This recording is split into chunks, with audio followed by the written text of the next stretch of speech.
Bonjour à tous. Bonjour à toutes et à tous. Nous sommes bien arrivés à Copenhague. C'est le... Oui, 3 jours maintenant. Ouais, on va dire que c'est le 3e jour parce que le premier on est arrivé très tard. Le temps de s'installer à l'auberge et de faire nos affaires et aller dormir. On était fatigués donc... Très fatigués avec la préparation du voyage. Le sac on l'a fait à l'arrache, un peu n'importe comment. On en reviendra plus tard sur le sujet du sac. Notre auberge elle est sympa. On vous la montrera aussi dans la vidéo. Et la ville est agréable. Il fait calme, il y a énormément de parcs, il n'y a pratiquement que ça. Ouais.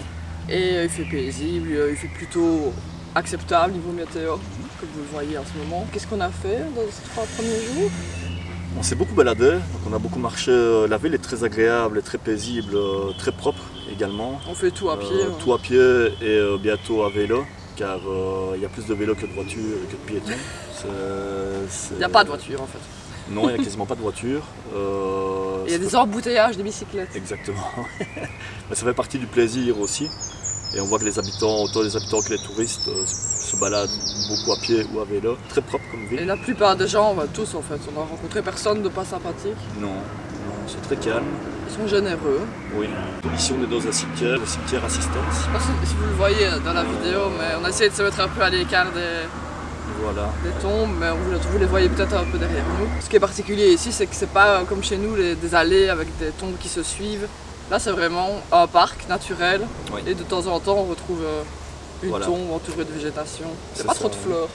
Non, il n'y a pas trop de... les fleurs sont remplacées par la verdure, par les arbres, les arbustes. Il y a des gens qui viennent ici en famille, d'autres qui viennent faire leur jogging, leur balade à vélo. C'est à la limite si les gens ne pique-niquent pas dans le parc, cimetière. Donc on passe à côté depuis 3 jours et on n'avait jamais vu. De se rendre compte que c'est un cimetière, donc voilà, c'est très agréable. Et sinon, qu'est-ce que tu as apprécié depuis notre arrivée?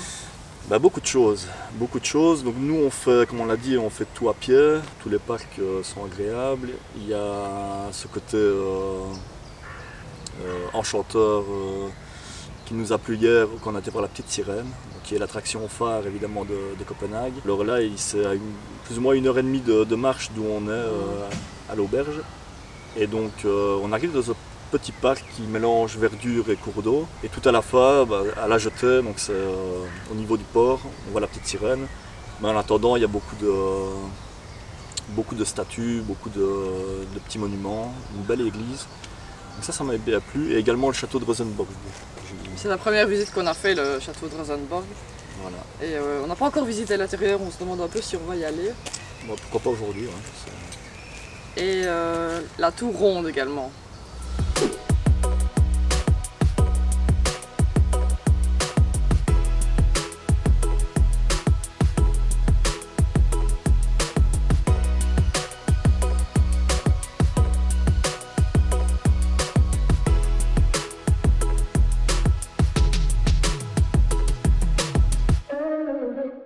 On vous retrouve depuis Copenhague où on est arrivé depuis maintenant lundi soir et on est vendredi après-midi. Donc on grand soleil. Oui, comme vous le voyez, c'était pas le cas au début, mais depuis hier c'est grand soleil et on n'a pas eu beaucoup de pluie, donc franchement on peut dire qu'on s'en sort bien par rapport à ce qu'on avait les derniers jours en Belgique. Et oui, là on se balade depuis plusieurs jours, donc maintenant on connaît de mieux en mieux la ville et on fait tout à pied, donc on connaît vraiment bien la ville déjà après 3-4 jours. À force de marcher, on fait plus ou moins 20 km par jour. On s'y sent vraiment bien en tout cas. C'est une ville très calme, paisible et propre. Qui a l'air très sûre, les gens sont sympathiques. C'est très agréable, donc c'est tout à pied comme Julie l'a dit. Et les gens ici, c'est pareil, c'est tout à pied ou à vélo. D'ailleurs demain, on va louer un vélo pour la journée, donc on aura l'occasion de tester ce mode de transport. Et donc, oui, on apprécie vraiment la ville. C'est une ville assez dynamique. Très verte. Très verte, beaucoup de parcs et assez de monuments, de châteaux, d'églises, donc Il y a du monde, mais on se marche pas non plus dessus, ça va. Et ça bouge beaucoup. Ouais. Tous les jours, on croise un moment une espèce de city parade où il y a des gens qui boivent dans un coin ou de la musique. C'est assez vivant. Voilà, beaucoup de petits cafés également, autant pour prendre le café à 4 h ou le matin, également des bars. Il y a beaucoup de petits restaurants. Et tous les serveurs qu'on a rencontrés étaient tous super sympas. Ouais. Très généreux, ouais. C'est cher hein, la vie ici, surtout au niveau des restaurants, mais même pas les restaurants, tout ce qui pour manger, tout boire ou manger, peu importe le lieu, si c'est un restaurant de luxe ou un petit boui-boui, ben, ce sera quand même cher. Même les supermarchés. Hein. Ouais, tout, ben, dès qu'on veut manger ou boire, c'est cher. Mais après, on est assez bien servi, les portions sont généreuses, ils n'hésitent pas à resservir gratuitement ou à donner plus que ce qu'on a commandé, mais ouais, ça reste cher. C'est pour ça qu'on y reste qu'une semaine. C'est cher partout, mais la cuisine de luxe n'est pas beaucoup plus chère que la cuisine normale. Ouais, que vous preniez un sandwich, ben, ce sera allez, 12 €. Ouais. Un hamburger 14 €, et si vous prenez des moules, ben, ce sera 20 €. Il vaut peut-être quand même mieux de temps en temps se faire plaisir à prendre un peu de poisson que de manger un kebab tous les jours. Ouais, surtout qu'ici, ben, le poisson et les fruits de mer, c'est assez réputé, comme on est à côté de la mer. Ils ont la spécialité que j'adore, je raffole, Julie en a marre. On en parle tous les jours. Et donc c'est du pain de seigle avec du hareng, et le hareng sous toutes les sauces, donc c'est la spécialité d'ici. C'est lesquels le hareng nature, le moutarde, curry. Le curry et d'autres, mais il y en a tellement en fait que c'est... Avec des pommes de terre aussi. Ouais, c'est vrai. Non, c'était bon, c'était sympa. Et en plus, on a trouvé des restos méga typiques comme on voulait, dont un sur un bateau. Et sinon, on dort dans une petite auberge située à Norbro. Elle est sympa, l'ambiance est sympathique, on est bien. Depuis le début, alors qu'est-ce que tu as préféré, Michael, comme visite? Alors, comme visite, moi j'ai adoré le château de Rosenborg. D'ailleurs, on a été le visiter le premier jour, mais juste le parc. Enfin, il y a un parc alentour, le château est visible bien sûr de l'extérieur. Mais c'était fermé, les visites étaient fermées ce jour-là. Donc aujourd'hui on a eu l'occasion, juste avant de faire cette vidéo, de visiter l'intérieur du château. Et on a revisité l'extérieur parce que sous le soleil, ben, ça donne quand même autre chose. Exactement. Et l'intérieur était c'était grand quand même, agréable, très grand. Ça valait le coup. J'ai bien aimé ça, j'ai bien aimé les parcs en général. Et surtout il y en a partout. Oui, il y en a partout, c'est exagéré. Et surtout celui de la petite sirène. Et celui de ce matin, on est allé voir le jardin botanique. Ouais. C'était super beau aussi. Et comme visite, moi ce que j'ai bien aimé, c'est la tour ronde qu'on a fait le premier jour aussi. C'est ça.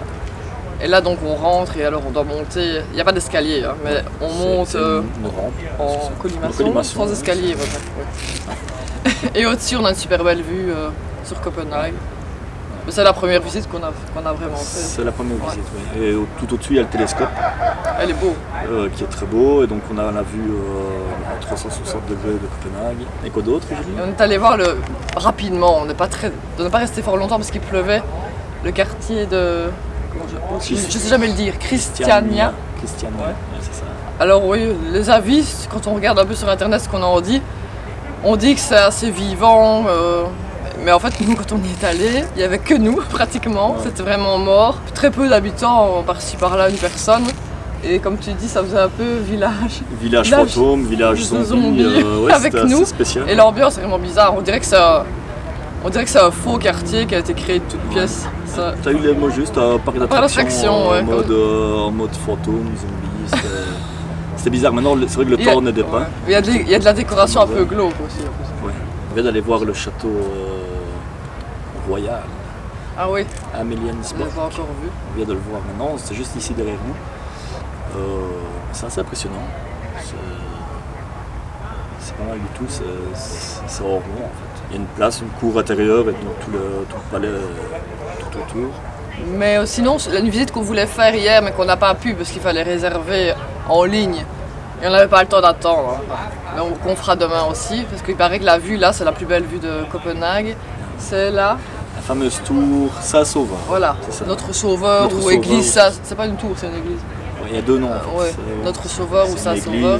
Et là, ça fait depuis le début qu'on est arrivé, elle nous intrigue visuellement. Parce que pareil, elle est en colimaçon, mais que le haut. Il y a un clocher qui penche. Ouais. Avec une légende, mais on vous en dira plus. Ouais, toute une légende là-dessus. On vous en dira plus quand on aura été la visiter demain. Et on vous donnera aussi tous nos petits conseils et nos coups de cœur restaurants. On pourra en parler pendant des heures, surtout moi, des restaurants qu'on a visités. Voilà. Il n'y a pas que le hareng, il y a d'autres plats typiques. Et on mange très bien pour le moment. D'accord, c'est un peu cher, mais comme Julie l'a dit, le service est tellement bien, les gens tellement sympathiques que ça donne envie d'y retourner quand même. Voilà, on vous retrouvera dans une prochaine vidéo avec la suite, parce que c'est vrai, donc il y a la tour dont on vient de parler, l'église Notre Sauveur. Il y a aussi le jardin Tivoli, avec le fameux parc d'attractions qui se situe en plein cœur de la ville. Il y a 2-3 belles rues qu'on nous a recommandé d'aller voir pour ces façades typiques, donc prendre quelques photos. Et dimanche, la dernière nuit qu'on va passer ici, on est invité dans un chouette hôtel. Voilà. On vous emmènera évidemment pour vous montrer tout ça. Ce sera déjà notre dernière nuit à Copenhague dimanche. Avant de prendre la poudre d'escampette pour aller à Stockholm.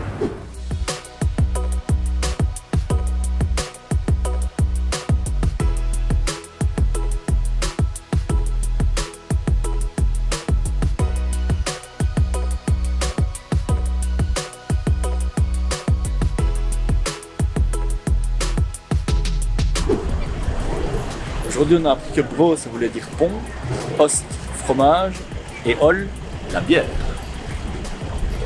Julie, quel est ton avis sur la tour qui est derrière toi? Si vous n'avez que 30 minutes à consacrer à la visite de Copenhague, cette tour est véritablement un incontournable. Elle s'appelle, Michael? La tour Saint-Sauveur. L'église. L'église Saint-Sauveur. Notre Sauveur ou Saint-Sauveur. Alors la montée est vertigineuse et fait peur aux personnes qui ont un peu peur du vide. Mais elle vaut vraiment la peine, la vue est incroyable, je vous la conseille. À part, pour réserver c'est assez compliqué, le site ne fonctionne pas, on a essayé 3 fois, 3 jours d'affilée.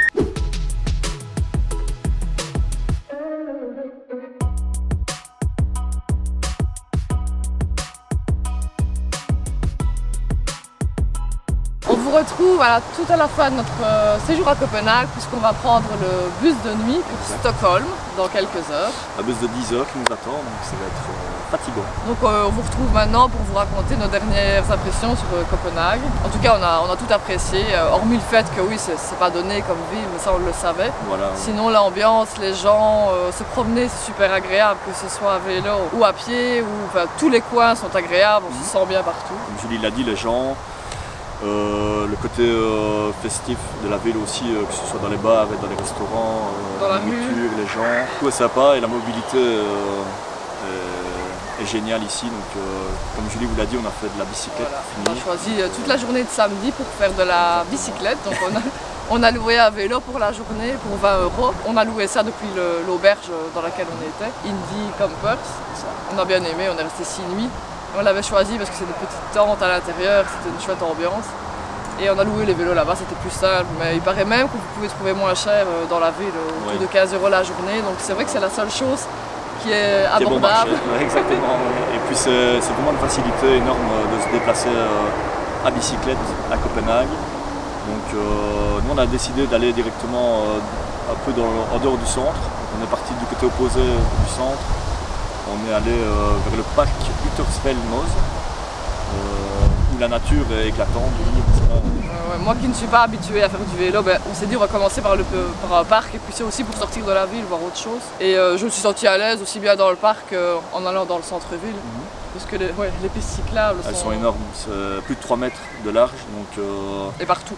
Partout, donc dans le centre et en dehors. Et puis les gens sont très respectueux du code de la route, que ce soit en voiture, il y a très peu de voitures, ou à vélo. Julie qui n'est pas habituée à ce type de transport a très bien géré et ça s'est bien passé, hein, Julie. Ouais, non, c'était très agréable et d'ailleurs si vous comptez visiter Copenhague, et en plus en général on y va moins qu'une semaine, donc si vous n'avez pas beaucoup de temps, prenez vraiment le vélo parce que ça permet d'aller beaucoup plus vite. Ouais. Nous, d'où on était à plus ou moins 1 heure de marche du centre-ville. Et en fait, quand on a pris le vélo, donc, pour le parc qui était plus ou moins 1 heure de marche aussi, il nous a fallu 10 minutes, un quart d'heure. C'est très facile. Et pour revenir dans le centre, voilà, ça a été super. En 20 minutes, on a fait du parc au centre.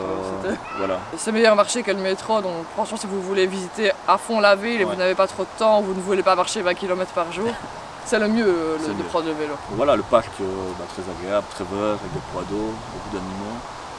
C'était sympa et puis on a décidé de retourner vers le centre pour aller voir la fameuse église, Julie, je te laisse. Église Notre Sauveur. Donc on avait déjà essayé d'y aller auparavant, mais l'application parce qu'il y a quelqu'un à l'accueil, ça c'est marrant, mais on ne peut pas réserver le ticket avec la personne à l'accueil, il faut absolument passer par l'application qui n'avait pas été auparavant et qui n'allait toujours pas à ce moment-là. Donc on n'a quand même pas su aller la visiter, mais ce que j'ai su faire, c'est prendre un autre organisme qui vendait des tickets et on a pu réserver pour le lendemain. On est allé visiter la fameuse tour de la terreur. Comme Michael l'appelle comme ça, mais c'est l'église Notre Sauveur, hein, comme on vous l'a dit. Et en fait, on a grimpé dedans, mais c'est vrai qu'à l'intérieur, tout est en bois, c'est assez drôle au début. Et quand on arrive plus haut, à partir de ce moment-là, c'est des escaliers extérieurs qui tournent comme ça. Et là, c'est assez spécial. C'est spécial, avec, quand le vent souffle, c'est impressionnant, mais ça vaut la peine. Moi, j'étais pas trop à l'aise, pour tout vous avouer, mais au final, ça a été, on était jusqu'au dessus. Julie, elle était... Il ne voulait pas faire de photos, donc j'avais l'appareil, le téléphone. Non. Voilà, mais c'était super beau. Hein. On est monté jusqu'en haut. C'est vrai que le vent, le fameux vent. Mais la vue vaut la peine, c'était drôle. Ouais. On a décidé de retourner à Christiania, qui était beaucoup plus coloré et beaucoup plus festif que la première fois où on est allé. Puis c'était samedi, il faisait beau. Il faisait très beau. Il y avait 25 degrés grand soleil, il y avait énormément de monde et des petites festivités dans toutes les rues. Et les gens vendaient des boissons, des t-shirts.